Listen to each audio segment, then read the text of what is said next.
Welcome back to the channel, you guys, and to part 4 in our Building a Jazzmaster kit series. In this video, we are going to take our basic kit, add a ton of performance parts to this thing to create our dream Jazzmaster, and of course, we're going to be giving it away to one of you guys. Now, all you have to do to be eligible to win this guitar is to follow me and Solo Guitars on Instagram. We're going to give it away in a week or so follow us there. We'll have more details as we go along. Now, in part 1, we did the unboxing and went through all the parts line by line to take a close look at them, including the upgraded parts. In part 2, we did the finishing of the body and all the fretwork. In part 3, we did the full build. So if you missed any of those parts, just search Building a Jazzmaster in YouTube. You'll find them all there. I'll link to the big build above if you missed that. That was from last week. So today we're going to do the full upgrade. Now, one thing I do want to say about the stock kit before we start the build is that I was really impressed with how it performed with the stock tuning machines, stock nut,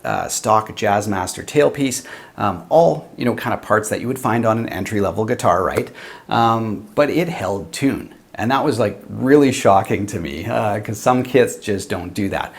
So very impressed with the Solo Guitars kit. Really held tune well. So hopefully that's going to bode well for our upgrade. So yes, here's the Jazzmaster. Now it does feel like we're going back in time a bit because this is what the guitar looked like a week ago. Yesterday I was doing some prep work for today's video, so I stripped off all the stock parts in preparation for our build, and I ran into a little bit of fitment problems. So I don't know, hopefully, yeah, can you guys see right there and there? I had to notch out the body a little bit with my Dremel tool because we went from small dime-sized pots to full-size pots, and they wouldn't quite sit properly in the pick guard. So I had to take the Dremel and just make a couple little notches there so that the pots fit. Other than that, we should be good to go. Let's start the build. Now, upgrade number 1, locking tuners. I knew I wanted locking tuners on this build. They're just so easy to change strings. No slippage if you want to go to drop tunings. No slippage if you're using the trem. They're just the way to go. So we had lined up a set of Fender locking tuners, but when I got the kit, it wasn't 2-pin Fender style, right? So Fender tuning machines have those 2 locating pins on the back. This one, as you can see, only had a single screw retainer without any pins. So I decided to change up from Fender style to pretty much the top of the line. So whoever wins this, you will be very thankful we upgraded. These are GraphTech ratio locking tuners. So each individual tuner has its own internal gear. So when you're tuning, you just tune them the same amount. It's not like, you tune the 6th string a little bit and the 1st string you just have to wind and wind and wind to bring it up to the same amount. It's all equalized, super high-end tuning machines. Absolutely amazing. So we've got GraphTech ratio locking tuners. They are amazing. Number 2 is upgrading the wiring. So we've got an Emerson kit here with full-size pots, brand new high-quality switch, output jack, all that stuff, super high quality. I signed the back of the pick guard because one of you guys, as you know, will win this. Vintage cloth wiring between there, super nice. So this is going to be a massive upgrade over the stock parts. Now, all these parts were supplied by Solo Guitars, so next time you need some parts, support them because they gave me all these parts. All I got to do is build it, and one of you guys is going to win it. I couldn't do this without them, so that's huge. Next up on our list is Jazzmaster bridge. So this is from the Solo Pro line, which is made in Japan. Very high quality stuff. And the nice thing is on the stock kit, the bar didn't lock in, it just set in. In this, it's got a very nice, I'm going to put it by my lapel mic, very secure lock in on the bar. So made in Japan, high quality bridge. Now the kit we're building is the JM90 kit, which is Jazzmaster body with P90 pickups. So we've got DiMarzio in the bridge, which is going to be amazing, and Wilkinson in the neck. So we're going to put these in, see what they sound like. And of course, we've got strap locks and other odds and ends of guitar parts. Let's fast forward and complete the build.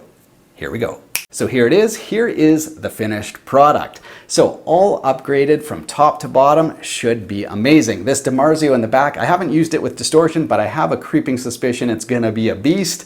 So we'll test that out right away. I even found a couple witch hat knobs in my own stuff, which of course, is supposed to go on the Jazzmaster. So that just completes the look. And then I found a black tip for our selector and the trem. So that kind of ties everything together. So this is the build. Let's plug it in and listen to some tones.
So here are my final thoughts on the Jazzmaster kit build. Well, first of all, I love doing kits. They're so much fun, and honestly, it's a great hands-on way to learn all about guitar without having to spend a bunch of money. And of course, you can work on the frets, you can work on the electronics and learn all about it with hands-on experience. So that's the first thing. Doing kits is just a great way to learn about guitar. Now at the end of the day, we ended up with not just a playable guitar, but a really great instrument. So that's always fun to see something like that come together.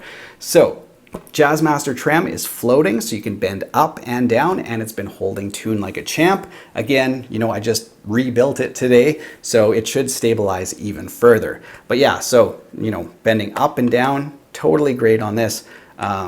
Yeah, simple controls, volume, tone, three-way switch, nothing fancy there.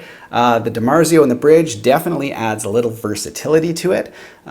So if you want to play with high gain, you totally can, and it remains silent because it is a hum canceling pickup. And other than that, it just has that sort of vintage vibe, sort of that quirky look of an offset Jazzmaster.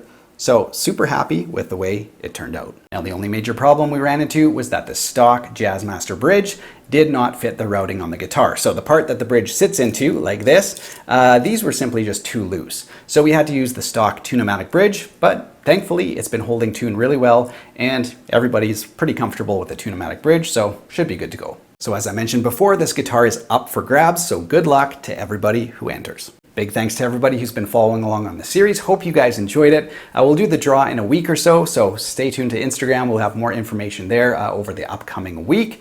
So other than that, have a great week, you guys. You can check out the t-shirt store in the video description below. Tab store is there too as well. Have yourself a great week. Take care.